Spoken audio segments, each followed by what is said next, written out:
నాకొక ఇంట్రెస్టింగ్ వార్త అండ్ చాలా కామెడీ కూడా అనిపించింది. ఏంటంటే మంత్రులకు టెన్షన్. దాంట్లో ఆ మంత్రులది క్యారికేచర్స్ ఉంటాయి కదా, చాలా కామెడీగా, చాలా సిల్లీగా, అసలు ఇంక ఎట్లా అంటే ఇట్లా పట్టుకొని ఇట్లా వణుకుతున్నారు. ఇక టెన్షన్ ఏంటంటే ఏఐసిసి అధిష్టానం పిలిచిందట. అధిష్టానం పిలిచిక తలంటబోతుంది కాబట్టి అందరు ఇట్లా ఇట్లా చెమటలు బట్టి ఇంక ఇట్లా అసలు ఏం చేయాలని ఒకరు గోర్లు కోరుకుంటున్నారు, ఒకరేమో ఇట్లా ఏడుస్తున్నారు, ఒకరేమో ఇట్లా ఏం జరుగుతుంది అన్నట్టుగా. గతంలో ఆంధ్రజ్యోతి పత్రికలో కూడా ఒక వార్త వచ్చింది, మంత్రులకు తలంటిన రేవంత్ రెడ్డి. సో ఇక్కడ ఏంటంటే ఇక్కడ ఏఐసిసి నుంచి ఇంకా వీళ్ళకి తలంటబోతున్నారు అన్నట్టుగా ఈ వార్త ఒకటి దర్శనం ఇచ్చింది. ఏంటంటే ఇది రేపు హస్తినలో సీఎం, పిసిసి చీఫ్ మినిస్టర్లతో ఏఐసిసి సమావేశం, ఒక్కొక్కరితో విడిగా భేటీ కానున్న అగ్రనేతలట. నేడు ఢిల్లీకి అమాత్యులు. అధిష్టానం వద్ద ఇప్పటికే ప్రోగ్రెసివ్ రిపోర్ట్, అవినీతి ఆరోపణలు, కుటుంబ సభ్యుల జోక్యంపై ఆరా తీసే ఛాన్స్. ఏం క్లాస్ తీసుకుంటారోనని మంత్రుల్లో ఆందోళన. సో మీకు ఇదంతా కూడా దానికి సంబంధించిన ఈ మంత్రులకు సంబంధించిన ఈ క్యారికేచర్స్ వేస్తాను. ఇందులోనట మంత్రులకేనట ఇది, ఈ యొక్క క్లాసులు, ఈ తలంటే ప్రోగ్రాము మంత్రులకేనట. మరి ముఖ్యమంత్రికి మరి ఇప్పుడు ముఖ్యమంత్రి కుటుంబ సభ్యుల జోక్యము, ముఖ్యమంత్రి అన్న తమ్ముళ్ళ జోక్యము, ఇక్కడ రియల్ ఎస్టేట్ దందాలు, ఇక్కడ ఎవ్రీథింగ్ ఏది జరిగినా కూడా ఆ కుటుంబ సభ్యులకు సంబంధించిన వాళ్ళకు ఆమ్యామ్యాలు వెళ్తానే ఉన్నాయి. ఈ నుంచి మరి మీనాక్షి నటరాజన్ కేవలం మంత్రుల గురించి మాత్రమే రిపోర్ట్ ఇచ్చిందా? మరి ఇక్కడ తెలంగాణ ముఖ్యమంత్రి రేవంత్ రెడ్డి గురించి ఏమి రిపోర్ట్ అక్కడికి అందలేదా? సో ఎందుకు ఇంత టెన్షన్ ఎందుకు పడుతున్నారు? మరి ఈ వార్త రాపిచ్చింది ఎవరు అసలు? సో ఆ ప్రోగ్రెస్ రిపోర్ట్లో ఏముందనే టెన్షన్ మంత్రుల్లో నెలకొన్నది. తమ పనితీరుపై హైకమాండ్ రెస్పాన్స్ ఎలా ఉంటుందో అని మెజారిటీ మంత్రుల్లో ఆందోళన కనిపిస్తుందట. ఈ క్రమంలో వీళ్ళంతా కూడా ఢిల్లీ పోతారట. దాంట్లో జూబ్లీ హిల్స్ బై ఎలక్షన్ బైపోల్కు సంబంధించి, అలాగే పంచాయతీ మున్సిపల్ ఎన్నికల్లో వారి పనితీరు పైన ఈ యొక్క ఇది ఉంటుందట. దాంతోపాటుగా చిట్టా విప్పనున్న హైకమాండ్ అంట. మరి ఏం చిట్టాలు ఉన్నాయి? మరి దీంట్లో మంత్రులతో పాటు సీఎం కూడా చిట్టా విప్పాలి. ఓన్లీ మంత్రులకేనా? భలే రాస్తారు. మరి ఈ మంత్రులు కూడా అట్లా నిమ్మకు నీరెత్తినట్టు ఎట్లా కూర్చుంటారో అర్థం కాదు. మంత్రుల పర్ఫార్మెన్స్పై అధిష్టానం వద్ద ఇప్పటికే పలు నివేదికలు ఉన్నట్టు తెలిసింది. మంత్రులు పార్టీ అధ్యక్షుడు పనితీరుపై పార్టీ ఇన్ఛార్జి మీనాక్షి నటరాజన్ ఎప్పటికప్పుడు నివేదికలు సమర్పిస్తూ ఉన్నారు. ఇందులో ఇంక్లూడింగ్ సీఎం నివేదికలు కూడా ఆమె సమర్పిస్తూనే ఉంది. ఈ మధ్య ఢిల్లీ పర్యటనలో భాగంగా సీఎం రేవంత్ సైతం మినిస్టర్ల పనితీరు పైన హైకమాండ్కు నివేదిక ఇచ్చిందంట. చూసిరా ఈ వార్తా సారాంశం ఏంది? మంత్రులపైన, మంత్రులు చేస్తున్న విషయాలపైన, మంత్రులు కుటుంబ సభ్యులు ఇన్వాల్వ్మెంట్ కానీ, లేదంటే వీళ్ళ పనితీరు ఉంది కదా, మొన్న ఈ జూబ్లీ హిల్స్ బైపోల్ కావచ్చు, అలాగే పంచాయతీ ఎలక్షన్స్ కావచ్చు, మొన్న జరిగిన మున్సిపల్ కావచ్చు, వీటిపైన ఓన్లీ సీఎం మాత్రమే కష్టపడ్డారు. ఎక్కడ మంత్రులు కూడా ఇంట్లో ముసుగుదన్ని పడుకుర్రు తప్ప ఎక్కడ ఏమీ పని చేయలేదు. కేవలం ఈ క్రెడిట్ అంతా కూడా ముఖ్యమంత్రికే దక్కనున్నట్టు. అందుకనే మీ పనితీరు ఏమీ బాగలేదు, ఇగో మీ ప్రోగ్రెస్ రిపోర్ట్ మా దగ్గర ఉంది, మీ కథ ఇదని ఇక హైకమాండ్ తలంటబోతుందట. మరి ఎవరిచ్చిరో ఎవరు రాపిచ్చిరో ఏమో కానీ ఈయన కూడా ముఖ్యమంత్రి ఇక్కడ మీనాక్షే కాదట, మంత్రుల పనితీరు పైన, మంత్రులు చేస్తున్న వ్యవహారాలపైన, మంత్రులు చేస్తున్న దందాలపైన, కుటుంబ సభ్యుల జోక్యం. మరి ఇందులో ముఖ్యమంత్రి కుటుంబ సభ్యుల జోక్యం కూడా ఉంది కదా. వీళ్ళ పనితీరుతో పాటు, వీళ్ళ ఫెయిల్యూర్స్తో పాటు, వీళ్ళ దందాలతో పాటు, వీళ్ళ కుటుంబ సభ్యుల దందాలతో పాటు, అలాగే సేమ్ టు సేమ్ మరి ముఖ్యమంత్రి కూడా వర్తిస్తుంది కదా. ఆయన పైన ఆయన కూడా మరి రిపోర్ట్ ఇచ్చుకున్నాడు, హైకమాండ్కి ఇచ్చుకోవాలి కదా. సో ఇక్కడ ఈ వార్త సారాంశమే చెప్తున్నా. అయితే ఇక్కడ అధిష్టానం అన్నమాట ఈ రెండు నివేదికలు, ఒకటి మీనాక్షి నటరాజన్ ఇచ్చిన రిపోర్టు, రెండోది ముఖ్యమంత్రి రేవంత్ రెడ్డి ఇచ్చిన రిపోర్ట్ను రెండు కలిపి జత చేసి తెచ్చుకురు కదా, వాళ్ళు తెప్పించుకురు కదా. ఇక వాటన్నిటిని ఆల్రెడీ స్టడీ చేసేసిరట ఏఎస్ నేతలు. ఇక వీళ్ళు వచ్చిన తర్వాత ఒక్కొక్కరిగా అంటే ముద్దాయిల్ని విచారించినట్టుగానట ఒక అవగాహనకు ఆల్రెడీ వచ్చారు కదా దాంట్లో ఏమేమి ఉన్నాయి అనేది. దాని తర్వాత ఒక్కొక్క మంత్రిని విడిగా పిలిచి ఆ నివేదికల్లో నెగటివ్ అంశాలపై వివరణ తీసుకునే అవకాశం ఉందట.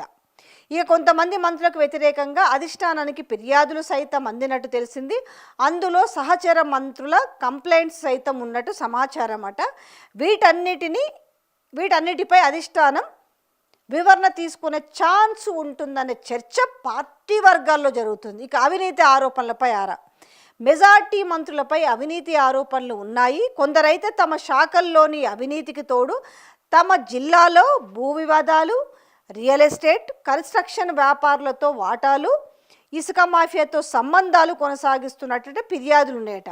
కొందరు మంత్రులు అధికారులతో గొడవ పడటం, వారిని అవమానపరిచే విధంగా వ్యవహరిస్తున్నట్టు కంప్లైంట్స్ ఉన్నాయి. ఈ మధ్య తలెత్తిన కొన్ని వివాదాలపైన కూడా ప్రభుత్వానికి ఇటు పార్టీకి పెద్దగా తలనొప్పిగా మారాయి. వీటన్నిటిపైన అధిష్టానం మంత్రుల నుంచి వివరణ తీసుకొట్టిందట. ఇక శాఖల్లో ఫ్యామిలీల జోక్యం పైన సీరియస్ అంట. ఈ శాఖలలో మంత్రులే కాదు, ఈ వార్త రాష్ట్రాలకు మరే ఆ ముఖ్యమంత్రి పనితీరు, ముఖ్యమంత్రి పైన వ్యతిరేకత, ముఖ్యమంత్రి కుటుంబ సభ్యులు, భూదందాలు, రియల్ ఎస్టేట్ దందాల్లో వాటాలు ఇవన్నీ కనిపిస్తలేవా? కోడై కూస్తుంది కదా సమాజం అంతా కూడా. సో ఇంకా మెయిన్ ఏంటి, ఢిల్లీ మీటింగ్ తర్వాత అయితే మంత్రులపైన ఇంత చర్యలు ఉంటాయట. మరి ముఖ్యమంత్రి పైన కూడా చర్యలు ఉంటాయని రాస్తే మంచిగుంటుంది. కేవలం ఇది మంత్రుల మీద రాపిచ్చిన వార్తగా స్పష్టంగా అర్థమవుతుంది. అయితే మంత్రులపైన మరి చర్యలు ఉంటాయని కూడా వాళ్ళే ఒక బాక్స్ ఐటమ్ రాసిరు. ఢిల్లీలో మీటింగ్ తర్వాత పనితీరు సరిగ్గా లేని మంత్రులపై ఏం యాక్షన్ తీసుకుంటారు? క్యాబినెట్ నుంచి తప్పిస్తారా? కేవలం శాఖల మార్పు వరకే పరిమితం అవుతారనే చర్చ పార్టీ వర్గాల్లో జరుగుతుంది. ప్రస్తుతం ఎంపీటీసీ, జెడ్పీటీసీ ఎన్నికలు ఉన్నాయి. ఆ తర్వాత గ్రేటర్ హైదరాబాద్, సైబరాబాద్, మల్కాజ్గిరి మున్సిపల్ కార్పొరేషన్ల ఎన్నికలు ఉంటాయి.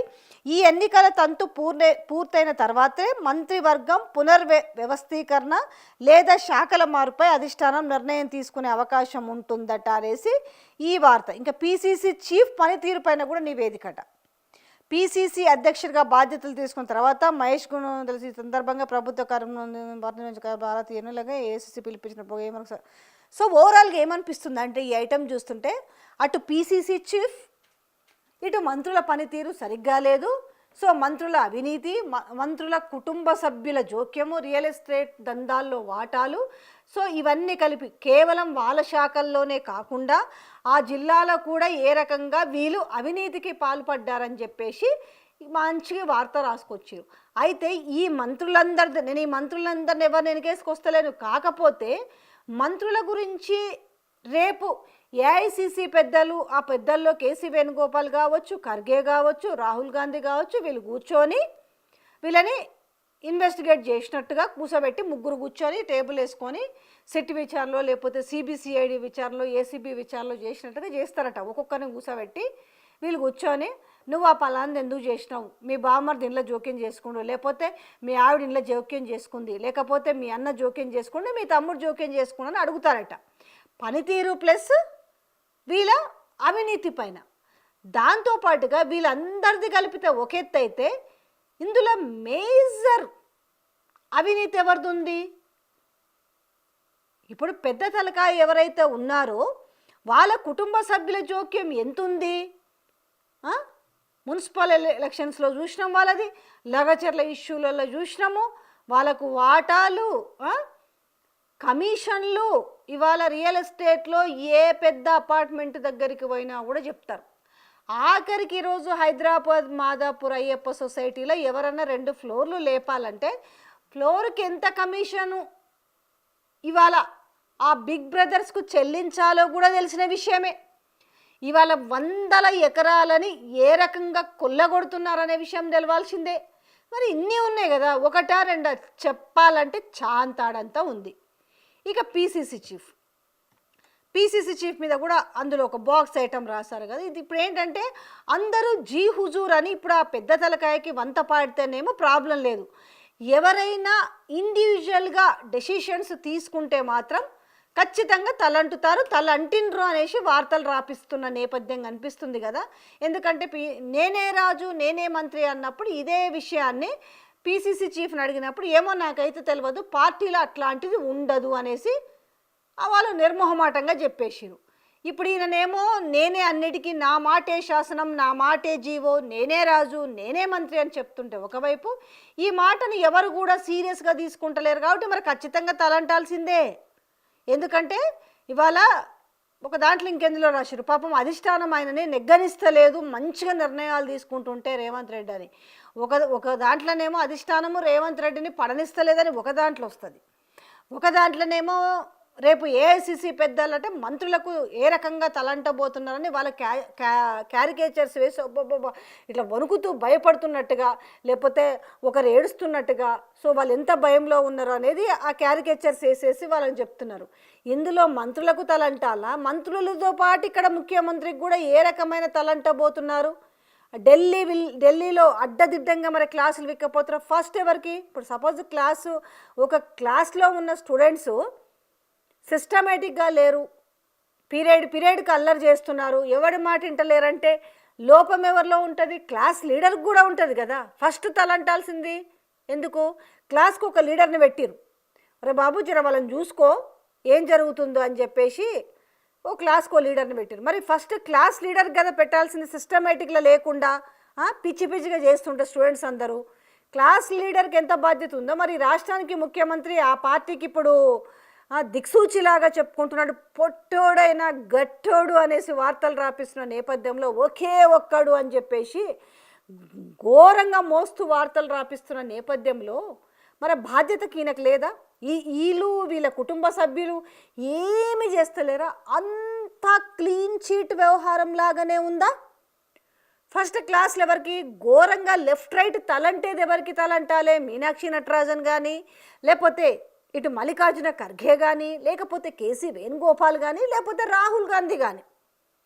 ఇక్కడ మాట్లాడుతున్న మాటలకు, ఇక్కడ వాడుతున్న భాషకు, ఇక్కడ జరుగుతున్న విధానానికి ఈరోజు మున్సిపల్ ఎలక్షన్స్లో తిప్పలు పడి కొట్లాడడు, లొల్లులు, అరెస్టులు, ఇంత ఘోరంగా అంతా చాలా తెనగాల్లో ఒక్కడయ్యి అసలు ఎన్నడూ చరిత్ర లేని విధంగా ఇక్కడ తిరగరాస్తున్నారు. అన్నిట్లలో ఐటీలో మేమే బెస్ట్, దాంట్లో నేనే బెస్ట్, దీంట్లో నేనే బెస్ట్ అంటే అదే అందుకే అన్నారు మంది పిల్లల్ని మన పిల్లల్ని అని చెప్పుకుంటున్నట్టుగా. గతంలో ఐటీ రంగంలో సాధించిన విప్లవాలు గత ప్రభుత్వంలో, తర్వాత వ్యవసాయ రంగంలో సాధించిన ఘనత, ఇవన్నీ కూడా ఇప్పుడు మా ఖాతాలోనే వేసుకుంటున్నాము అని అంటే జస్ట్ పేరొకటి మార్చుకుంటే సరిపోతుందన్న దాంట్లోనే ఉన్నారు. కానీ గత 10 ఏళ్లలో జరిగిన దానికి ఇక్కడికొచ్చిన సరే రాహుల్ గాంధీ పక్కన పెడదాం, ఇక్కడికొచ్చిన మీనాక్షి నటరాజన్ తెలియదా? తెలంగాణ ఏంది, తెలంగాణలో పరిస్థితులు ఎట్లున్నాయి, 2014 ముందు ఎట్లున్నాయి, ఇప్పుడు ఎట్లున్నాయని ఆ రిపోర్టు కూడా మిచ్చి ఉంటుంది కదా. ఈరోజు వీళ్ళు వచ్చి ఏం డెవలప్ చేసిరు, ఏడన్నా ఒక కాలువ తీసిరా, ఏడన్నా ఒక తట్టెడు మట్టి తీసిరా, ఇవన్నీ కూడా ఆమె ఖచ్చితంగా రిపోర్ట్ ఇస్తుంది కదా. మరి వీటి గురించి కూడా తలంటాలే కదా. సో ఏంటంటే ముందుగా తలంటుడు కార్యక్రమం ఎవరికి ఉంటుంది అనేది కొంచెము దీంట్లోకి వస్తే మిగతాది మంత్రుల గురించి మాట్లాడవచ్చు. కానీ ఈరోజు ఆ మంత్రులు కూడా మరి నిమ్మకు నీరెత్తినట్టు ఎందుకు అర్థం కాదు. కానీ ఇలాంటి వార్తలు రాపిస్తున్న నేపథ్యంలో మరి ఇది నిజమా, తలంటుతారా, లేకపోతే నిజంగానే రేపు వీళ్ళ పనితీరు బాగలేకపోతే మరి వీళ్ళని పీకేస్తారా, లేకపోతే క్యాబినెట్ షెఫిల్స్ ఉంటాయా? ఎవరిని పీకేస్తారు? కోమటిరెడ్డి వెంకటరెడ్డిని వీకేస్తారా, ఉత్తమ్ కుమార్ రెడ్డిని వీకేస్తారా, శ్రీధర్ బాబుని వీకేస్తారా, పొన్నం ప్రభాకర్ని పీకేస్తారా, జూపల్లిని వీకేస్తారా, వాకర్షియర్ని, ఎవరిని పీకేస్తారు, ఎవరిని ఉంచుతారు? సో నిజంగానే ఇంతమంది పోస్టులు ఊడి మళ్ళీ కొత్త పోస్టులు వచ్చే అవకాశం ఉందా? సో మరి రాజగోపాల్ రెడ్డి వ్యవహారాన్ని కూడా ఏ విధంగా సీరియస్గా తీసుకోబోతున్నారు? మరి ఆయనని పిలిచి ఆయనకు మంత్రి పదవి కట్టబెడతారా, లేకపోతే కూడా ఆయనకు కూడా తలంటే కార్యక్రమాలు ఉన్నాయా చూద్దాం. ఎందుకంటే పత్రికల్లో రాపించుకుంటున్న వార్తలు ఉన్నాయి కదా, ఇంకా ఏ రకాలుగా ఏ క్యారికేచర్స్ వేసి వార్తలు వండి వార్చబోతున్నారో చూద్దాం.